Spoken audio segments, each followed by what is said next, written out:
Guys, welcome back to the channel. So today's video is going to be very different, as you read by the title.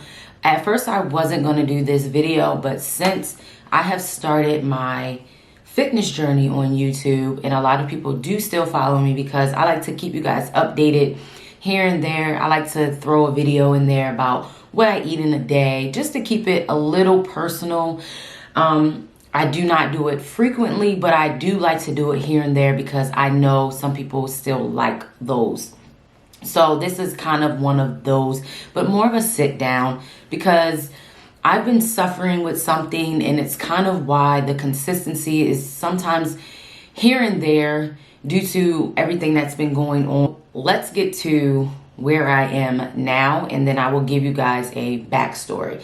And I also wanted to do this video because I know this video will inspire someone as well to speak up, because I kept this to myself for a long time because I didn't really know what was going on with my body, and I always downplayed it. As a mother, you know, sometimes we tend to not care about ourselves. Like, we care, but then we make excuses pretty much to do things, to go to the doctors, to really get something checked out. So nonetheless, you guys have seen me on this channel where I've tried many different variations of, I wouldn't call them diets, but just many different variations of testing it out to see what I like with my body, right?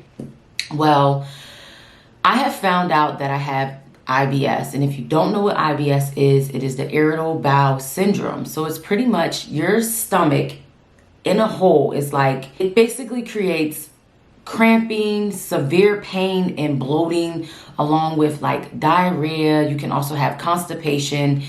It's like the worst. And I say this because like my pain is, if you ever had a baby, my pain goes to contractions, to the point the other day I was trying to record a podcast for season 2, and I legit had to like stop because my pain was so unbearable to get through.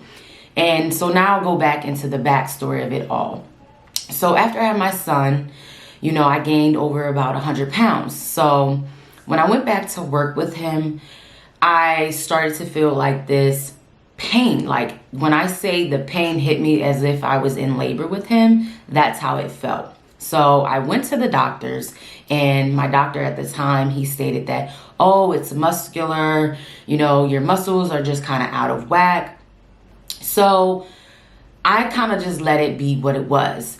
And I didn't think nothing of it. I didn't even, you know, I just said, okay, well, you know, Steph, you are overweight. You know, your muscles are at a different, not at a different track, but, you know, they had to have time to go back, because you got to think your muscles go from this to this because of a baby in there, and depending on the size, you know, all your organisms, all your organs move.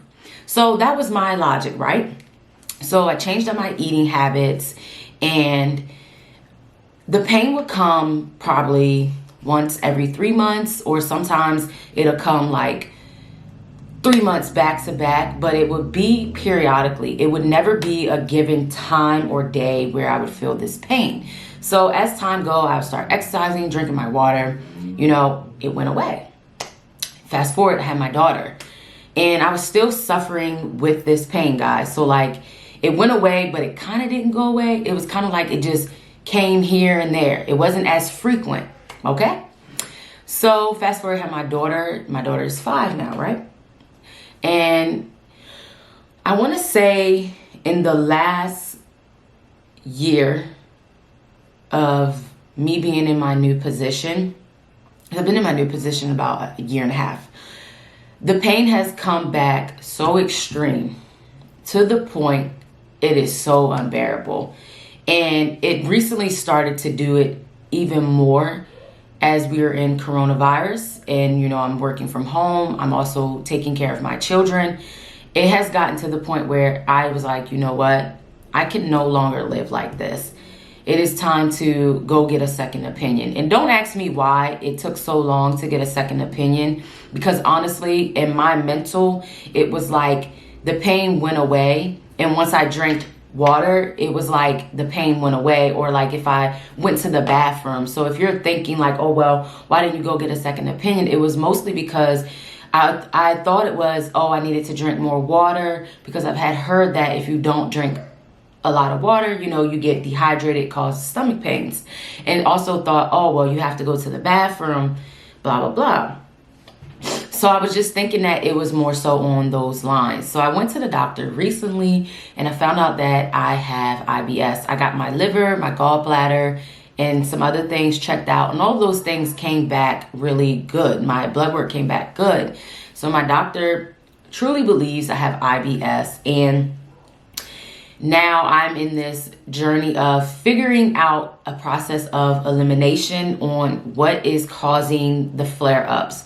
Because if you do not know, your flare-ups can come from foods, and it can come from stress. And if you're an anxious / worrier like myself, that can also create unwanted pain.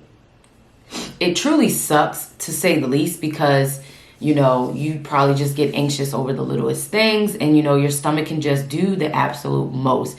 And like my doctor was telling me, and let me tell you, she was like so much better than the first doctor, because she really explained it to me. She really put it in depth to the point, and I felt good, because I felt discouraged the first time to like even speak up, or if like I asked people like if they have stomach pains, not anyone could really relate. So once I finally got the diagnosis, it was like, okay, boom, you know what's wrong with your stomach now. Now we need to figure out what is causing these spasms. Because like how she described it is like your intestines and your organs, they're like, if they're getting that feeling, or if like you're eating something that is going to cause it to trigger, it like spazzes like really tight, and it does cause that unbearable pain. And she did prescribe me some medicine. So like I have to like take the medicine if I feel like I'm getting those slight cramps. And it truly sucks, because as a woman, you already go through PMS symptoms. But it's so crazy, right? I don't get any like period cramps during my period. But I would rather have that than to have these chronic pains that come, because it truly like makes you unmotivated. It makes you fatigued. And I never realized why I was so fatigued. And I'm like, okay, I have iron issues, but I'm like, what the hell is going on with me? Like I'm doing everything that I can possibly do. I'm trying to get the foods, the nutrition, but not really realizing that some of the foods I'm eating is causing my digestive system to not be happy. And I was just like, I go through enough, okay? Like, what? And I also realizing that work stress is causing me to flare up even more than it has ever been in my entire life of having this pain. And so I really wanted to share that today with you guys, because I know there's someone out there suffering like me, and I know that they're probably afraid to speak up, because you know, you're probably embarrassed that either you have constipation or you have diarrhea, because IBS can create one or the other, or it can create a combination. And for me, I feel like it's more so a combo.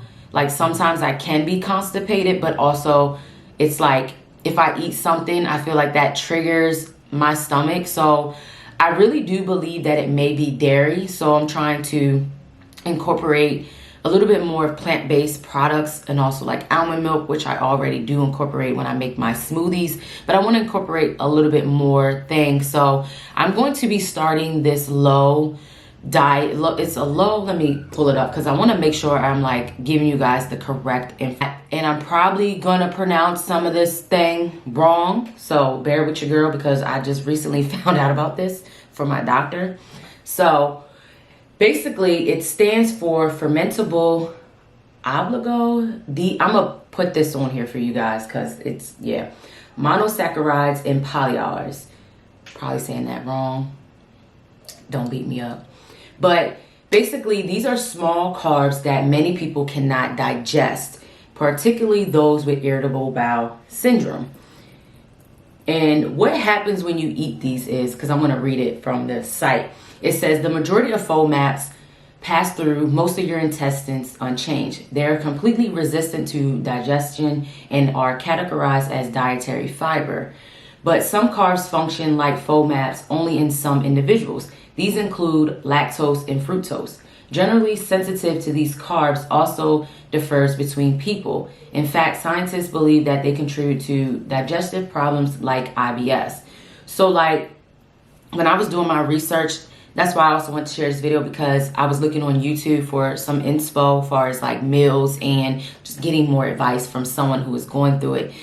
Your symptoms will be completely different than the next individual, but these videos will help you to kind of identify what your trigger points are. For me, I firmly believe my trigger point is dairy. I feel like that's kind of like a combo when I eat those types of foods. I feel like I get more of my flare up. And then, of course, stress, because your gut is kind of like a second brain. Everything here goes to your stomach. So I want to do like a lot of people are doing a process of elimination. So where you journal or you log your meals in every day and kind of figure out what is giving you a flare up. And sometimes your flare up will not occur until the next day. So like if cheese is something for you, then I know they were saying, like when I was looking at other ones, you can try like different types of cheeses. I don't know if you want to do that, but that's just an option. Then it's like, however, the friendly bacteria tends to produce methylene, whereas the bacteria that feeds on the MOMATs produce hydrogen, another type of gas, which may lead to gas, bloating, stomach cramps, pain, and constipation. Many of these symptoms are caused by distension of the gut, which can also make your stomach look bigger. And that's very true. I struggle with bloating. It's the mother effing worst. I can't stand it. The low FODMAP diet has been one of the most effective diet, and it gives you a list of things that you can consume, and then in that consumption you will go through a process of elimination. And then if you have no flare-ups, I believe you can move on to the high FODMAP diet. That's from what I have seen other YouTubers do and just by reading. It's said to believe that it'll cause less cramping, less bloating, stomach pains. And once you identify those trigger points, you can kind of like figure it out. Like some people have problems with gluten, so they go a gluten-free route. And like one YouTuber I was following, she's doing the low FODMAP. And a lot of people were saying, well, that looks boring. But I'm like, if you never had digestive problems, you are one of the lucky ones, because that pain is something else. So nonetheless, there is no cure for IBS. All you can do is change your eating habits up a little bit to identify your triggers. Manage your work stress or any stress in general. Learn to not be as anxious/worrier. So if you're like me, who you take on folks' energy, it's very hard to do so. So I'm learning to not take on the world anymore and just do what needs to be done, and like only take but so much in, because it's not good for me, it's not healthy for me at all, because I am one of those people. I'm good. And one of my friends told me that peppermint tea before bed helps with the bloating. So I'm going to try that. I'm going to try a variation of things. I'm always down to try things. You guys know this. So I'm going to try. If you would like for me to kind of give you guys an update, I can do that. But I really wanted to just share this as an awareness that it's okay to speak up for yourself. It's okay that you have a digestive problem, that it's not the end of the world. And you can find alternatives to your eating habits, even if and the most important thing that I have learned is to tackle it now, so that way you can know what your trigger points are, and that way you create more of a healthy gut. And I do take probiotics. I just have to make sure I'm being more consistent with it, and that's just my fault with it. But I did want to share with you guys, because it has not been easy suffering with this. It kind of affects me recording a little bit, because I just be in pain, and it's like I can do a whole lot, but when my stomach is not right, I can't function. I'm one of those people, I cannot function. So I'm going to do my absolute best to trigger this, and that way we can create more content. And that way I can create more content for you guys on here and keep it flowing.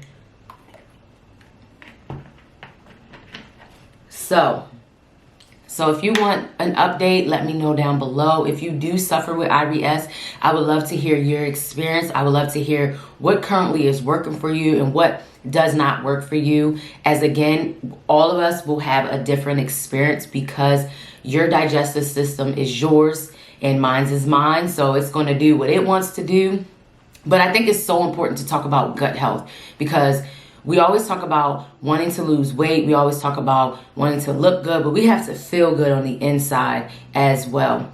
So I hope this video was slightly informative. I'm no doctor. I'm just sharing what has been going on with me and the medication. And my doctor wants me to try the medication for about 3 weeks and change up my eating habits. And then if I'm still having like really high pains, I'm gonna go and get imaging done. Although my blood work came back good, you just never know because it could be cysts, it could be something else that's also going wrong with you with your IBS. So I have heard that with other people. One of my friends, she actually had a cyst that sparked her IBS. So yeah. So nonetheless, speak up, be your first advocate when it pertains to you and your health, and do what needs to be done, guys. So let me know down below, and I will see you guys in the next video. More videos to come, so bear with me.